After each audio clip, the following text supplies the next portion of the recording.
So guys, here is the complete anatomy of human heart. So let's start. So we don't start from this picture. Instead, we will start and begin from this simple diagram. So as we know कि heart के 4 chambers होते हैं, 2 atrium and 2 ventricles. ऊपर के दोनों chambers को atrium कहते हैं और नीचे के दोनों चैम्बर्स को वेंट्रिकल्स कहते हैं. This is right atrium and this is left atrium. This is right ventricle and this is left ventricle.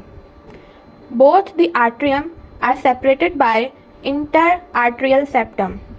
दोनों आर्ट्रियम को जो लेयर सेपरेट करती है उसको बोलते हैं इंटर आर्ट्रियल सेप्टम, और दोनों वेंट्रिकल्स को जो सेपरेट करता है उसे कहते हैं इंटर वेंट्रिकुलर सेप्टम.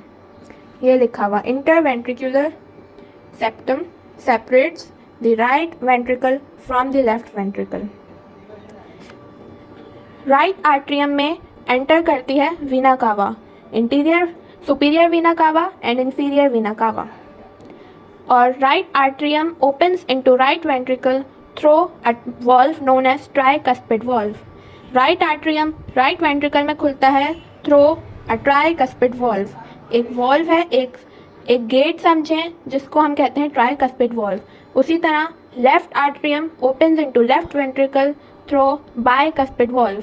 इसकी ओपनिंग को कहते हैं बाइकस्पिड वॉल्व और इसका दूसरा नाम माइट्रल वॉल्व भी है. ओके, सो राइट वेंट्रिकल से एक दूसरा पाथवे निकलता है जिसको हम बोलते हैं पल्मोनरी आउटा. तो राइट वेंट्रिकल से निकलता है पल्मोनरी आउटा और फिर लेफ्ट वेंट्रिकल से निकलता है सिस्टमिक आउटा. सिस्टमिक आउटास के ज़रिए ब्लड हमारा पूरी बॉडी में ट्रांसफ़र होता है और पल्मोनरी आर्टरी एंटर करती है लेफ्ट आर्ट्रियम में. पल्मोनरी आर्टरी हमारी आती है लंग्स से और फिर लंग्स से एंटर करती है लेफ्ट आर्ट्रियम में. And these are chordae tendineae. These are thread like fibres जो कि वेंट्रिकल्स की वॉल से अटैच होते हैं और ये स्ट्रेच्ड होते हैं वॉल से लेके बाइकस्पिड एंड ट्राइकस्पिड वॉल्व्स तक, ताकि जब ये कॉन्ट्रैक्ट हो और रिलैक्स हो वेंट्रिकल्स तो ये वॉल्व को क्लोज कर दें ताकि बैकवर्ड फ्लो ब्लड का प्रिवेंट हो सके. Okay, and these muscles of ventricles and atrium are known as papillary muscles. और ventricles में thick papillary muscles होते हैं as compared to atrium. आप देख सकते हैं कि atrium की wall बहुत ही thin है जबकि ventricles की thick papillary muscles होते हैं. And as compared to right ventricle, left ventricle has more thick papillary muscles क्योंकि left ventricle से पूरे बॉडी को ब्लड ट्रांसफ़र होना है तो वो इसको ज़्यादा प्रेशर लगाने के लिए अल्लाह ने इसमें ज़्यादा पैपिलरी मसल्स लगाए हैं, जबकि राइट वेंट्रिकल से सिर्फ और सिर्फ लंग्स को ब्लड ट्रांसफ़र किया जाता है. तो ये परफॉर्म करता है पल्मोनरी सर्कुलेशन और ये लेफ्ट वेंट्रिकल परफॉर्म करता है systemic circulation. So now we will learn about the layers of human heart. Okay, so heart wall consist of 3 layers जिनको हम कलेक्टिवली बोलते हैं पेरिकार्डियम. पेरिकार्डियम एक थिक कवरिंग है जो हार्ट को इनक्लोज करती है और कंसिस्ट करती है एन आउटर फाइब्रस लेयर जिसको हम कहते हैं fibrous pericardium and an inner double serous membrane layer जिसको हम कहते हैं सीरस पेरिकार्डियम. और फाइब्रस पेरिकार्डियम कंसिस्ट करती है थिक फाइब्रस कनेक्टिव टिश्यूज़ को जो डिफाइन करते हैं बॉर्डर्स ऑफ मिडिल मीडियास्टाइनम. जो हमारा हार्ट है ये हमारी थोरेसिक कैविटी में जिस जगह पे मौजूद है उस लोकेशन को कहते हैं मीडियास्टाइनम. मीडियास्टाइनम वो लोकेशन है जहाँ हमारा हार्ट लाई करता है दोनों लंग्स के सेंटर में, टिल्ट हुआ हुआ है towards the left side. Okay, so pericardium की 3 लेयर्स होती हैं, epicardium, myocardium and endocardium. Outer layer of the heart is epicardium and it is formed by the visceral layer of serous pericardium.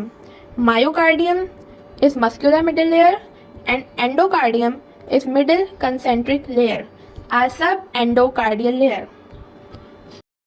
Okay, now let's learn how this complete cardiac cycle works.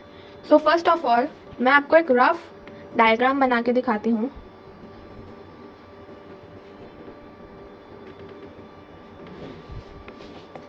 One minute.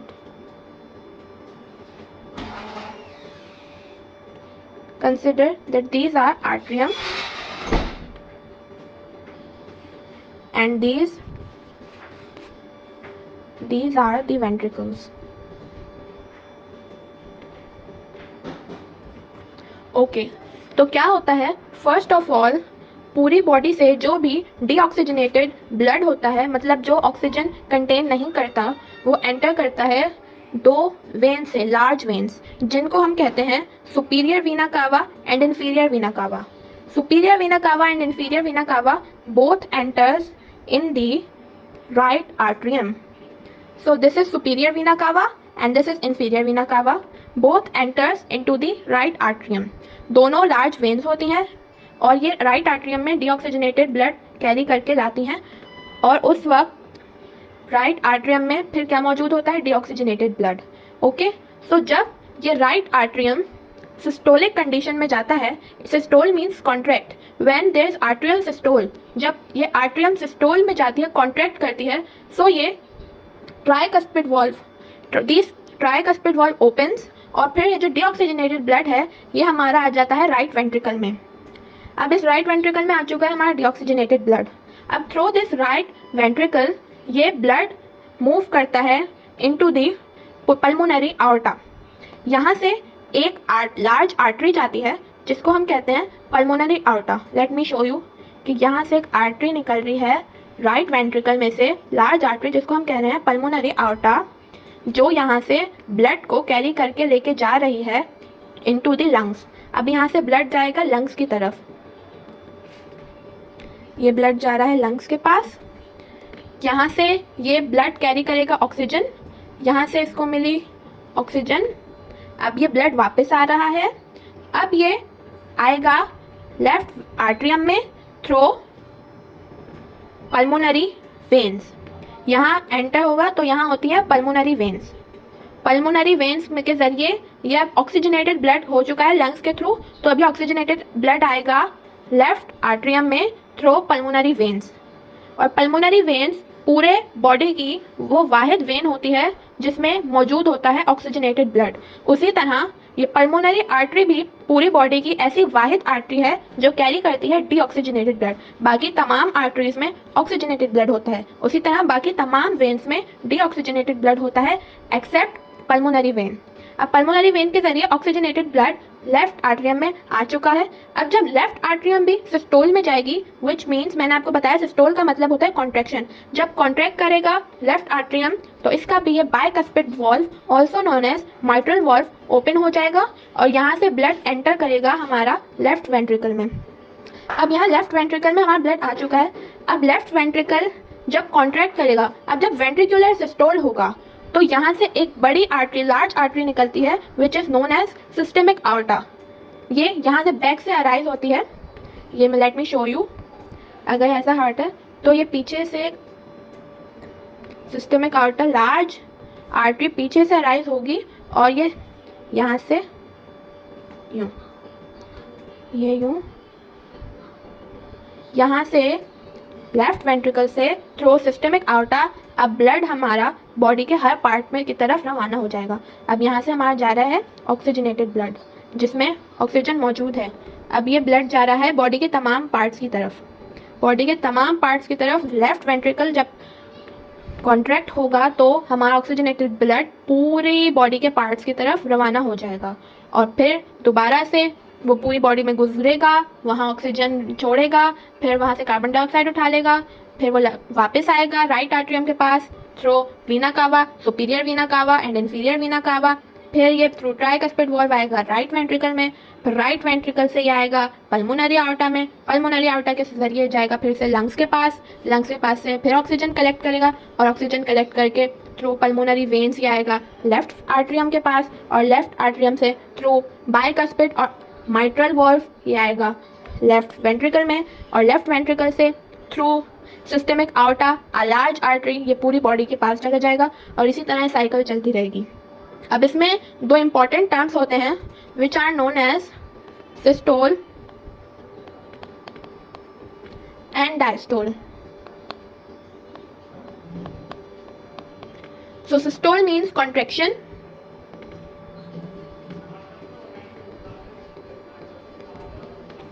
and diastole means relaxation.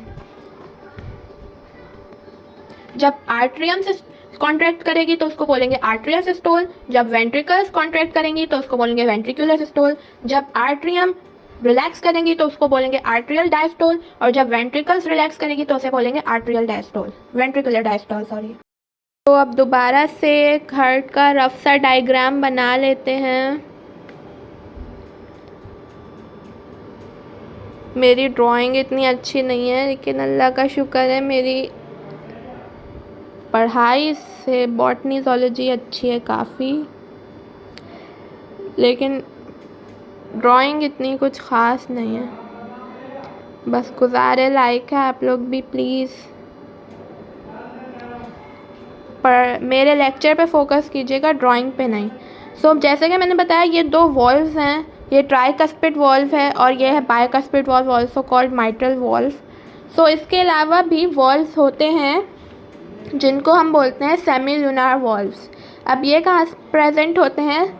जैसे कि मैंने बताया कि left ventricle से हमारा निकलता है pulmonary आर्टा, यहाँ से पल्मोनरी आर्टा निकल रहा है, तो यहाँ पे भी हमारे मौजूद हैं सेमी लूनार वॉल्व्स, यहाँ पे भी सेमी लूनार वॉल्व्स होंगे, और यहाँ से जो निकल रही है हमारी लेफ़्ट वेंट्रिकल से निकल रहे सिस्टेमिक आर्टा, तो यहाँ पे भी हमारे मौजूद होंगे। ये late me show you if it is possible. अगर ये वेंट्रिकल है लेफ़्ट, तो यहाँ अगर यहाँ से ये आई सिस्टेमिक आर्टा, तो इसके इन वॉल्व्स को बोलते हैं semilunar valves. So these valves are very important to prevent the backward flow of the blood. So मैंने आपको सिस्टोल और डायस्टोल में डिफरेंस बता दिया। तो जो सिस्टोल होता है it means the phase of contraction, जिस वक्त चेम्बर्स कॉन्ट्रैक्शन में होते हैं। So systole remains for 0.3 seconds. Systole हमारा 0.3 सेकेंड्स तक लास्ट करता है, and diastole which means relaxation of the chambers it last for about 0.5 seconds. 0.5 seconds तक हमारा डायस्टोल लास्ट करता है। So according to the book it says that the contraction of the heart chambers are known as heart beats. Contraction heart chambers की जो regular intervals में हो रही हैं इनको हम कहते हैं हार्ट बीट्स। और एक नॉर्मल इंसान की हार्ट बीट्स 1 मिनट में 72 टाइम्स, एक नॉर्मल इंसान का दिल 1 मिनट में 72 टाइम्स बीट करता है, लेकिन एट रेस्ट कंडीशन, मतलब नॉर्मल कंडीशन में, जब वो बैठा हुआ हो आराम से चल रहा हो। लेकिन अगर वो कुछ रनिंग कर रहा है, एक्सरसाइज कर रहा है, या उसका कुछ और हैवी वर्कआउट कर रहा है, रेस्ट कंडीशन में नहीं है, तो इससे हार्ट बीट्स ज़्यादा होंगी। But at normal rest condition per minute a human heart beats 72 times. So the alternating contraction and relaxation of the heart chambers is called the cardiac cycle. ये alternate contraction and relaxation means when जब atrium contract कर रहा है तो ventricles relax कर रही हैं, जब वेंट्रिकल्स कॉन्ट्रैक्ट कर रही हैं तो आर्ट्रियम रिलैक्स कर रहे हैं। तो ये अल्टरनेट कॉन्ट्रैक्शन एंड रिलैक्सेशन है। तो इन हार्ट चैम्बर्स की अल्टरनेट कॉन्ट्रैक्शन और रिलैक्सेशन को हम कार्डियक साइकिल बोलते हैं। तो जब हमारी हार्ट बीट होती है तो हमें एक साउंड सुनाई देता है धक धक धक धक, विच इज़ नॉट बेसिकली धक धक धक धक, it is actually lub dub lub dub. So ये लब डब साउंड हमें क्यों सुनाई देता है, लेट्स फाइंड आउट। सो ये कैसे होता है कि जब हमारा ब्लड ट्रैवल कर रहा है वेंट्रिकल्स में, और ये वेंट्रिकल्स इस वक्त सिस्टोलिक कंडीशन में है। अब सिस्टोलिक कंडीशन में है मतलब कॉन्ट्रैक्ट हो रहे हैं और इनके सेमिलुनर वॉल्व्स ओपन हैं, उनके सेमिलुनर वॉल्व्स ओपन है, वेंट्रिकुलर सिस्टोल चल रहा है और आर्ट्रियल डायस्टोल चल रहा है।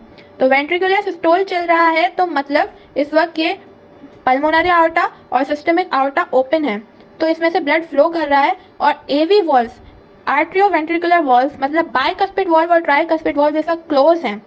तो जब हमारा ब्लड एवी वॉल से मतलब बाइकस्पिड वॉल्व और ट्राइकस्पिड वॉल्व से टकराता है तो उस वक्त एक साउंड प्रोड्यूस करता है जिसको हम सुनते हैं लब या लब, जिसको हम धक समझते हैं, वो साउंड होता है लब। जब हमारा ब्लड एवी वॉल से क्लोज्ड एवी वॉल से टकराता है, जिस वक्त हमारे वेंट्रिकल्स सिस्टोल में होते हैं और हमारी आर्टा ओपन होती हैं, उनके सेमिलुनर वॉल्व्स ओपन होते हैं, तो ब्लड सेमिलुनर वॉल्व्स के थ्रू जा रहा होता है और वो इन एवी वॉल्व से जब टकराता है तो साउंड प्रोड्यूस होता है लब। उसी तरह जब आर्टरिया और वेंट्रिकुलर डायस्टोल कंडीशन में होते हैं, मतलब रिलैक्स कंडीशन में होते हैं, तो हमारे सेमिलुनर वॉल्व्स क्लोज्ड होते हैं, मतलब पल्मोनरी आर्टा और सिस्टमिक आर्टा में से ब्लड फ्लो इस वक्त नहीं कर रहा तो सेमिलुनर वॉल्व्स क्लोज है और एवी वॉल्व्स मतलब बाइकस्पिड वॉल्व और ट्राइकस्पिड वॉल्व्स हमारे ओपन है।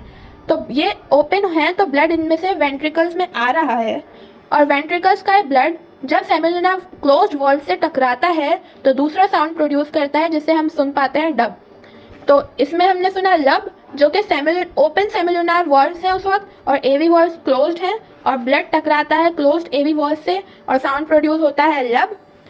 और जब सेमिलुनर वॉल्व्स क्लोज्ड हैं और एवी वॉल्व्स ओपन हैं और ब्लड टकरा रहा है सेमिलुनर वॉल्व से तो आवाज़ प्रोड्यूस होगी डब। और इस वक्त आर्ट्रियल और वेंट्रिकुलर डायस्टोल चल रहा है। तो इस तरह अल्टरनेटिवली ये लब डब चलता रहता है और हमारी हार्ट बीट चलती रहती है। अगर आपको ये इस लेक्चर में से कोई भी क्वेश्चन है या कोई भी क्यूरी है तो आप कमेंट करके मुझसे पूछ सकते हैं एंड आई थिंक मैंने इसको अच्छी तरह क्लियर करा दिया है। फिर भी अगर कोई सवाल हो तो आप लोग मुझसे कमेंट में पूछ सकते हैं। And for my next lecture please wait for my next video and visit my next video on the same topic, blood circulation, and the next lecture would be also very amazing. Thanks.